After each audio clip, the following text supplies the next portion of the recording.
ನಮಸ್ಕಾರ. ನಾನು ಸಿಗ್ಲಿ ಬಶ್ಯಾ, ಗದಗ ಜಿಲ್ಲಾ ಲಕ್ಷ್ಮೇಶ್ವರ ತಾಲೂಕು ಶಿಕ್ಷಣ ಗ್ರಾಮದ ಸಿಗ್ಲಿ ಬಶ್ಯಾ. ನಾನು ಇವತ್ತು ಈ ಸಿಗ್ಲಿ ಬಶ್ಯಾ ಇವತ್ತಿನ ದಿನ ಒಂದು ಬೆಳಗ್ಗೆ ನನ್ನ ಮನೆಗೆ ಒಬ್ಬ ವ್ಯಕ್ತಿ ಬಂದ. ಅಣ್ಣ, ನನಗೊಂದು ನ್ಯಾಯ ಕೊಡಿಸು ಅಂತ. ಏನಪ್ಪ ನಿನ್ನ ನ್ಯಾಯ ಅಂತ ಕೇಳಿದೆ ನಾನು. ಇಲ್ಲಣ್ಣ, ನಾನು ಮೋಸ ಹೋಗಿಬಿಟ್ಟಿದ್ದೀನಿ. ನನ್ನ ಮನೆ ಎದುರುಗಡೆ ಒಂದು ಕುಟುಂಬ, ಅವರು ನಮಗೆ ಹುಟ್ಟಿ ಬೆಳೆದು ಎಲ್ಲ ಪರಿಚಯ ಇದ್ದವ್ರ ಹುಟ್ಟಿದಾಗಿಂದನೂ ಆ ಎದುರುಗಡೆ ಮನೆಯವರು ಏನು ಮಾಡಿದ್ರಣ್ಣ, ನಾನು ಸೈಟ್ ಮಾರಿಕೊಂಡು ದುಡ್ಡು ಇಟ್ಕೊಂಡು ಮಗಳಿಗೆ ಏನಾದರೂ ಬಂಗಾರ ಅದನ್ನು ತೊಗೊಂಡು ಮದುವೆ ಮಾಡೋಕ್ಕೆ ಅಂತಂದು ತೊಗೊಳ್ಳೋಣ ಅಂತಂದು ದುಡ್ಡು ಇಟ್ಕೊಂಡಿದ್ದು ಅವ್ರಿಗೆ ಹೇಳಿದ್ದೆ ನಾನು. ಅದನ್ನು ಅವರು ತಿಳ್ಕೊಂಡು, ಹಂಗಾರೆ ನೀವು ಇನ್ನೂ ಲೇಟ್ ತೊಗೊಳ್ಳೋದು, ನಮ್ಗೊಂದು 15 ದಿನದ ಮಟ್ಟಿಗೆ ನನಗೊಂದು 2.5 ಲಕ್ಷ ರೂಪಾಯಿ ಕೊಡಪ್ಪ, ನಂದು ಲೋನ್ ಬರೋದೈತಿ ಒಂದು 5 ಲಕ್ಷ ರೂಪಾಯಿದ್ದು.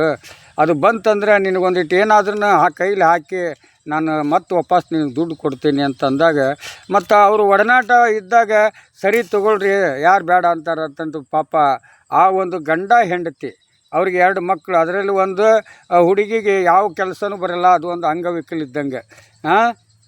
ಆದ್ರೆ ಒಂದು ಮಗಳು ಸೆಕೆಂಡರಿ PUC ಓದ್ತಾಳೆ. ಈತ ಪ್ರತಿಯೊಂದು ಸಿಗ್ಲಿ ಗ್ರಾಮದಾಗ ಪ್ರತಿಯೊಂದು ಜಾತಿ ಧರ್ಮ ಭೇದ ಭಾವ ಇಲ್ಲದಂಥ ಮನೆಗಳಿಗೆ ಹೋಗಿ ಸುಣ್ಣ ಹಚ್ಚಿ ಮಡಿ ಮಾಡಿ ಆ ಬಂದು ದುಡ್ಡನ್ನ ಕೂಡಿ ಇಟ್ಕೊಂಡು ಹೆಂಡ್ತಿನೂ ಪ್ರತಿದಿನವೂ ಕೂಲಿ ಕೆಲಸಕ್ಕೆ ಹೋಗಿ 200 ರೂಪಾಯಿ ಕೂಲಿ ತೊಗೊಂಡು ಆಕೆ ಬಂದು ಜೀವನ ಇಡೀ ಸಿಗ್ಲಿ ಗ್ರಾಮದವ್ರಿಗೆ ಗೊತ್ತು. ಇವತ್ತು ನಾನು 1 ಕೋಟಿ ಸಾಲ ಮಾಡಿದ್ದೀನಿ. ಆದರೆ ನಾನು ಸಾಲ ಮಾಡಿದ್ರು ನನ್ನ ವಿರುದ್ಧ ಯಾರೂ ದೂರು ಕೊಟ್ಟಿಲ್ಲ.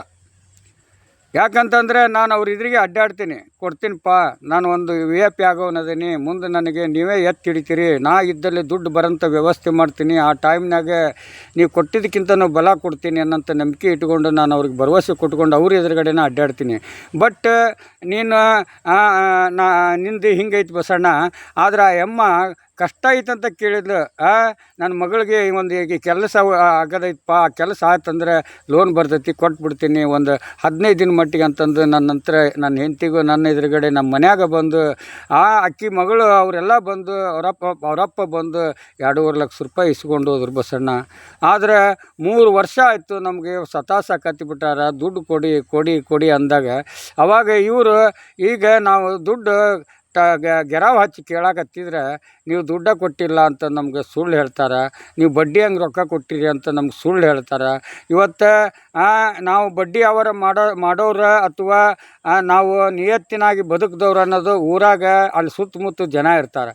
ಅವರು ಕೋರ್ಟ್ ಮಟ್ಟ ಬಂದು ಟೇಷನ್ ಮಟ್ಟ ಬಂದು ಸತ್ಯ ಹೇಳೋಂಥವ್ರು ಯಾರೂ ಮುಂದೆ ಬರೋಂಗಿಲ್ಲ.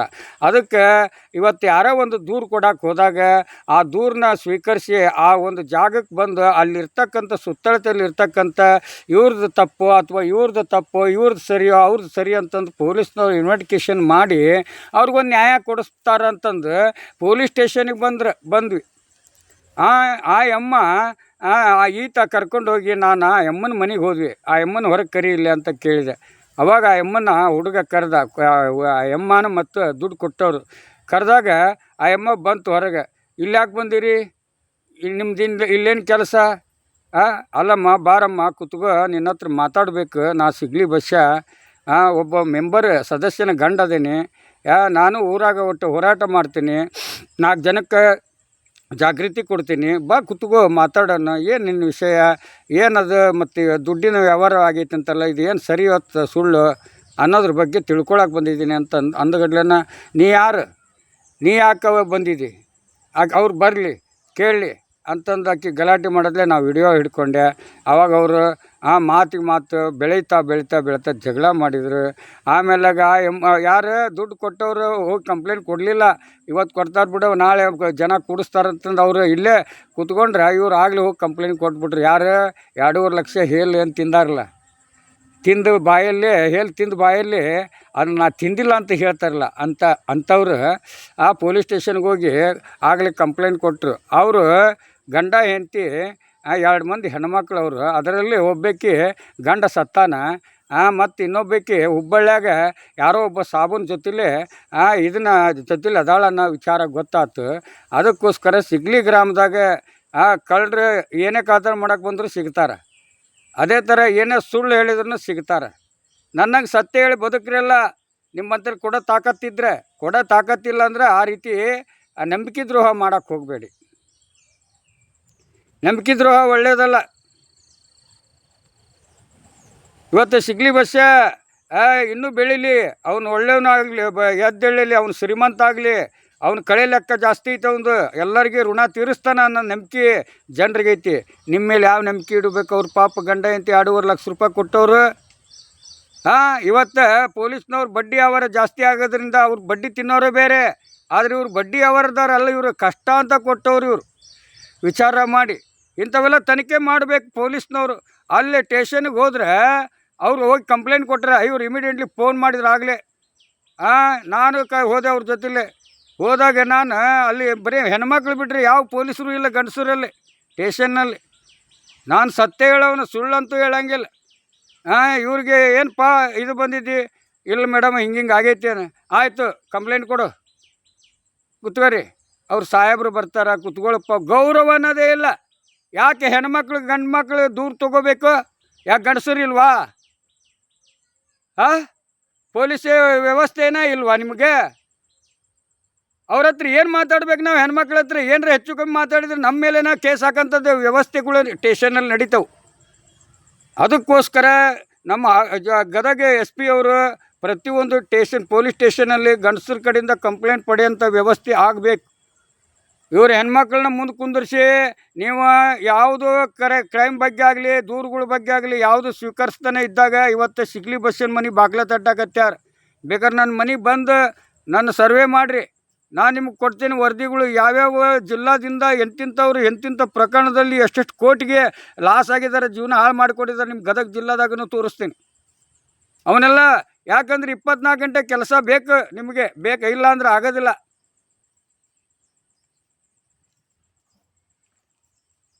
Head the crime but not the criminal. ದೂರು ಕೊಡಕ್ಕೆ ಬಂದವ್ರ ಹಕ್ಕಿಗೆ ಧಕ್ಕೆ ಆಗುತ್ತಲ್ಲ ಪೊಲೀಸ್ ಸ್ಟೇಷನ್ ಒಳಗಡೆ. ನಾನೇ ಬಂದು ಕೇಳ್ತೇನೆ. ನಾನೊಬ್ಬ ಸಿಗ್ಲಿ ಗ್ರಾಮದಾಗ, ಅದು 1 ನಂಬರ್ ವಾರ್ಡ್ನಲ್ಲಿ ಸದಸ್ಯನ ಗಂಡ. ನನಗೆ ವ್ಯಾಲ್ಯೂವೇಷನ್ ಇಲ್ವಾ? ಗೌರವನೇ ಇಲ್ಲ. ಹೆಣ್ಮಕ್ಳು ಮಾತಾಡ್ತಾರೆ, ಜಾಸ್ತಿ ಮಾತಾಡಬೇಡ, CC ಕ್ಯಾಮ್ರಾ ಐತಿ. ಅಲ್ರಿ, CC ಕ್ಯಾಮ್ರಾ ಎಂದೋ ಅಳವಡಿಸಿದ್ರೆ ಪೊಲೀಸ್ ಸ್ಟೇಷನ್ಗಳು ನೆಟ್ಟಗೆ ಇರ್ತಿದ್ವು. ಇವತ್ತು ನಿಮ್ಮ ಮೈ ಮೇಲೆ ಬರ್ತೈತೆ ಅನ್ನೋದಕ್ಕೆ ನೀವು CC ಕ್ಯಾಮ್ರಾ ಅಳವಡಿಸಿರಿ. ಇಷ್ಟು ದಿನ ಆಗಿದ್ದು ಮಾಫಿ ಮಾಡಿಬಿಡೋದ? ದುಡ್ಡು ಹೆಂಗೆ ನಾಶ ಆತ ಹಂಗೆ ಇವನ್ನ ನಾಶ ಮಾಡಿಬಿಡೋದ? ನೊಂದವರು ಬೆಂದವ್ರಿಗೆ ನ್ಯಾಯ ಬೇಡವಾ? ಕೋರ್ಟ್ ಗಂಟ್ಲೆ ಕೇಸ್ ಪೆಂಡಿಂಗ್ ಅದಾವ, ಜೀವ ಇಟ್ಕೊಂಡು ಬದುಕಾಕತ್ಯಾರ ಅನ್ನೋ ಅರಿವು ಇಲ್ವಾ? ಇವತ್ತು ನನ್ನ ಹೆಂಡತಿ ಮೆಂಬರ್, ಆಕೆಗೆ ಒಂದು ಗೌರವ ಇಲ್ಲ. ಇವ್ರು ಕಾನೂನು ಪಾಲಿಸ್ತಾರೆ. ಯಾವ ರೀತಿ ಕಾನೂನು ಪಾಲಿಸ್ಬೇಕು? ನಾವು ನಿಮ್ಮ ಸೇವೆ ಮಾಡೋಕ್ಕೆ ಬಂದಿಲ್ಲ, ನಾವು ನ್ಯಾಯ ಕೇಳಕ್ಕೆ ಬಂದೇವೆ. ನಮ್ಗೆ ಸಹಕರಿಸೋದು ಕಾನೂನಿನ ಧರ್ಮ ಐತಿ, ಕಾರ್ಯಾಂಗದ್ದು. ನಾನು ಎಲ್ಲ ಪೊಲೀಸ್ ಸ್ಟೇಷನ್ಗಳು ಸರ್ವೆ ಮಾಡಿದ್ದೀನಿ. ನಿಮ್ಮ ಪೊಲೀಸ್ ಸ್ಟೇಷನ್ ಹಣೆ ಬಾರುಗಳು ವಿಡಿಯೋನು ನನ್ನ ಹತ್ರ ಇದಾವೆ. ಆದರೆ ನನಗೆ ಪೊಲೀಸ್ನವರ ಜೀವದಾನ ಮಾಡಿದ್ದು, ಇಲ್ಲಿವರೆಗೂ ಈ ಸ್ಥಾನದಲ್ಲಿ ಬೆಳೆಸಿದ್ದು ಅನ್ನೋದು ಒಂದು ಉದ್ದೇಶ ಇಟ್ಕೊಂಡು ಎಷ್ಟೋ ಪೊಲೀಸರ ಪರ ಹೋರಾಟ ಮಾಡಿದ್ದೀನಿ. ಅವ್ರ ಸಮಸ್ಯೆಗಳಿಗೆ ಸ್ಪಂದಿಸೋರು ಯಾರು ಇಲ್ಲ ಅಂತ ತಿಳ್ಕೊಂಡು ನಾನು ನಿಮ್ಮ ಮೇಲೆ ಗೌರವ ಇಟ್ಕೊಂಡ್ಬಂದಿದ್ದೀನಿ. ಆ ಗೌರವನ ಉಳಿಸ್ಕೋಬೇಕು. ಇಲ್ಲ ಅಂದರೆ ನಿಮ್ಮ ವಿರುದ್ಧ ಸತತ ಹೋರಾಟ ಮಾಡ್ತಾನೆ ಇರ್ತೀವಿ. ನನ್ನಂತಲ್ಲಿ ಆರ್ಗ್ಯುಮೆಂಟ್ ಇದೆ, ಆಧಾರಗಳಿದೆ. ಗೌರವ ಕೊಡಬೇಕು. ಎಷ್ಟೋ ಮಂದಿ ಕಷ್ಟದಲ್ಲಿ ಬಂದಿರ್ತಾರೆ, ಅಲ್ಲಿ ಯಾವ ವ್ಯವಸ್ಥೆನೇ ಇಲ್ಲ. ಬೆಳಿಗ್ಗೆ 9 ಗಂಟೆಯಿಂದ 10 ಗಂಟೆ, ಅಲ್ಲಿಂದ ರಾತ್ರಿ ಅವ್ರ ಊರಿಗೆ ಹೋಗೋರು ಬರೋರು, ಅವ್ರ ಕಷ್ಟ ಸುಖ ಯಾವುದು ವ್ಯವಸ್ಥೆ ವಿಚಾರ ಇಲ್ಲ ಇಲ್ಲಿ. ಊರು ಕಾಯಕ್ಕೊಬ್ಬ ಪೊಲೀಸ್ ಇಲ್ಲ, ವ್ಯವಸ್ಥೆ ನೋಡ್ರಿ. ನಮ್ಮ ದೇಶದ ವ್ಯವಸ್ಥೆ ಎಲ್ಲ ಪ್ರಜೆಗಳು ಅರ್ಥ ಮಾಡ್ಕೋಬೇಕು. ನೀವೆಲ್ಲ ಕನ್ನಡಿಗರು ಅರ್ಥ ಮಾಡ್ಕೋಬೇಕು. ನಮ್ಮ ದೇಶದ ರಾಜ್ಯಾಂಗ, ಕಾರ್ಯಾಂಗ, ನ್ಯಾಯಾಂಗ, ಶಾಸಕಾಂಗ, ಮಾಧ್ಯಮಾಂಗ ಯಾವ ವ್ಯವಸ್ಥೆ ಒಳಗಡೆ ತೇಲ್ತಾ ಇದ್ದಾವೆ ಅನ್ನೋದು ಪ್ರತಿಯೊಬ್ಬ ಪ್ರಜೆಗಳು ಅರ್ಥ ಮಾಡ್ಕೋಬೇಕು. ಅವರಿಗೆ ನೀವು ಸಪೋರ್ಟ್ ಕೊಟ್ಟಿದ್ದಕ್ಕೆ ಇವತ್ತು ಈ ಪರಿಸ್ಥಿತಿ ಬಂದೈತಿ ಈ ರಾಜ್ಯಕ್ಕೆ, ಈ ದೇಶಕ್ಕೆ. ಏನಂತ ಆನಂದ? ಹೋರಾಟ ಮಾಡಿರಿ. ನಿಮ್ಮದು ಕಾನೂನಿನ ಜ್ಞಾನ ಇಲ್ಲ ಅಂದರೆ ಸಿಗ್ಲಿ ಬಸ್ಸನ್ನಂತಲೇ ಟ್ರೈನಿಂಗ್ ಕಲೀರಿ. 3 ತಿಂಗಳು ನಾ ಟ್ರೈನಿಂಗ್ ಕೊಡ್ತೀನಿ. ನಿಮ್ಮಂತಲ್ಲಿ ವಿದ್ಯೆ ಇದ್ರೆ ನೀವು ಯಾಕೆ ಕಳ್ಕೊತೀರಿ? ಇಷ್ಟು ದೊಡ್ಡ ಜೈಲು ಯಾಕೆ ಆಗಬೇಕು? ಎಲ್ಲರೂ ಬುದ್ಧಿವಂತರಾಗಿದ್ದಾರೆ, ಎಲ್ಲರೂ ಕಿತ್ಕೊಂಡು ತಿನ್ನೋರಾಗಿದ್ದಾರೆ. 20% ದುಡಿಯೋರಿದ್ರೆ 80% 420 ಮಾಡಿ ಜೀವನ ಮಾಡೋರು ಅದಾರ ಅಂದ ಬಳಿಕ ದೇಶ ಹೆಂಗೆ ಉದ್ಧಾರ ಆಕೈತಿ? ಇವತ್ತು ನಾ ಸತ್ಯ ಹೇಳಿ ಬಂದಿದ್ದೀನಿ. ನಾ ಜೈಲಿನಾಗಿದ್ದು ರಾಜನಾಗಿರ್ತೀನಿ, ಹೊರಗಡೆ ಇದ್ದು ರಾಜನಾಗೇ ಇರ್ತೀನಿ. ಒಟ್ಟು ನನ್ನ ಮುಂದ್ಗಡೆ ಕತೆ ಬಂದೇ ಬರ್ತವೆ.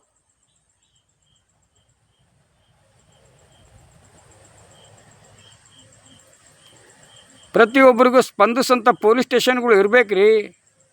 ದಯವಿಟ್ಟು ನಾನು ಆ ಪೊಲೀಸ್ ಸ್ಟೇಷನ್ಗಳಿಗೆ ತುಂಬ ಗೌರವ ಕೊಡ್ತೀನಿ. ಅದನ್ನು ತಾವಾಗಲೇ ಕಳ್ಕೊತೀನಿ, ಅದು ನಾನೇನು ಮಾಡೋಕ್ಕಾಗಲ್ಲ. ಪ್ರತಿಯೊಬ್ಬರಿಗೂ ಗೊತ್ತು ಸಿಗ್ಲಿ ಬಸ್ಸ ಯಾರು ಹೆಂಗೆ ಅನ್ನೋದು. ನನ್ನ ಸಿಗ್ಲಿ ಗ್ರಾಮದಾಗ ನನ್ನ ಅರೆಸ್ಟ್ ಮಾಡೋಕ್ಕೆ ಪೊಲೀಸಿಗೆ ನನ್ನ ಗ್ರಾಮದ ಜನನ ಪವರ್ ಕೊಡಲಿಲ್ಲ ಅರೆಸ್ಟ್ ಮಾಡೋಕ್ಕೆ. ಅರ್ಥ ತಿಳ್ಕೊಳ್ಳಿ. ಸಿಗ್ಲಿ ಗ್ರಾಮದಾಗ ಶಿವಮೊಗ್ಗ ಅದು ಸೊರಬ ಒಂದು ಪೊಲೀಸ್ ಸ್ಟೇಷನ್ನಿಂದ CPI 3 ವ್ಯಾನ್ ತೊಗೊಂಬಂದು ಸಿಗ್ಲಿ ಬಸ್ಸನ್ನು ಅರೆಸ್ಟ್ ಮಾಡೋಕ್ಕೆ ಬಂದರೆ ಊರು ಜನ ಬಿಟ್ಟು ಕೊಡಲಿಲ್ಲ. ಕದ್ದು ಹಿಡ್ಕೊಂಡು ಹೋದ್ರು. ಆ ಕೇಸ್ ಮೇಲೆ ಕೇಸ್ ಹಾಕಿದ್ರು, ಗೆದ್ದು ಊರಿಗೆ ಬಂದೆ. ಇನ್ಯಾರಾದರೂ ನನ್ನ ನಿಮಗೆ ವಿಚಾರ ಗೊತ್ತಿಲ್ಲದೇ ಯಾರಾದರೂ ಅರೆಸ್ಟ್ ಮಾಡೋಕ್ಕೆ ಬಂದರೆ ಕಟ್ಟಿ ಹಾಕ್ರಿ, ನಾ ಬರ್ತೀನಿ ಅಂದೇನಿ.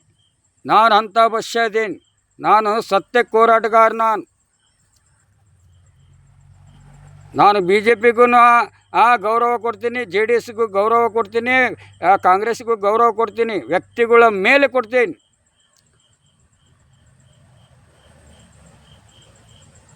ಏನು ಮಾಡಕತ್ತೀರಿ ಗೃಹ ಮಂತ್ರಿಗಳೇ?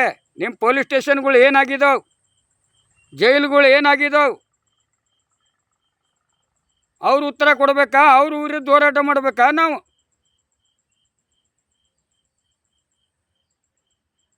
ನೀವು ತಪ್ಪು ಮಾಡಕತ್ತಿದ್ರಿಂದ ತಾನೇ ಇವತ್ತು ಸಾಮಾನ್ಯ ಪೊಲೀಸರು ಸಸ್ಪೆಂಡ್ ಆಗ್ತಾ ಇರೋದು ಜೈಲು ಒಳಗಡೆ.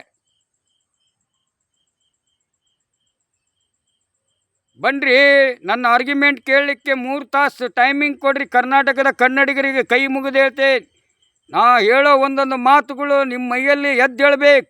ಪ್ರತಿಯೊಬ್ಬರು ಕಾನೂನು ತಲೆಯಲ್ಲಿ ಇಟ್ಕೊಂಡು ಬಾಳೋದು ಕಲಿಬೇಕು. ಜನ್ಮ ಕೊಟ್ಟ ತಂದೆ ತಾಯಿ ಋಣ ತೀರಿಸೋ ಮಕ್ಕಳು ಬೆಳೆಸಬೇಕು. ಶಿಕ್ಷಣ ಕೊಟ್ಟ ಗುರು ಮೂರ್ತಿ ಕಟ್ಟಂಥ ವ್ಯವಸ್ಥೆ ಆಗಬೇಕು. ಸಂವಿಧಾನನ ಪಾಲಿಸ್ಬೇಕು. ಪ್ರತಿಯೊಬ್ಬರ ಮೀಸಲಾತಿ ಸಮಾನತೆ ಇರಬೇಕು. ಜನಗಣತಿ ಆಗಬೇಕು. ಆವಾಗ ಕನ್ನಡಿಗನಿಗೆ ಒಂದು ಇತಿಹಾಸ ಸಿಗೋದು. ಜೈ ಹಿಂದ್, ಜೈ ಕರ್ನಾಟಕ, ಜೈ ಕನ್ನಡ. ದಯವಿಟ್ಟು ತಪ್ಪಿದ್ರೆ ನನಗೆ ಕ್ಷಮಿಸ್ರಿ.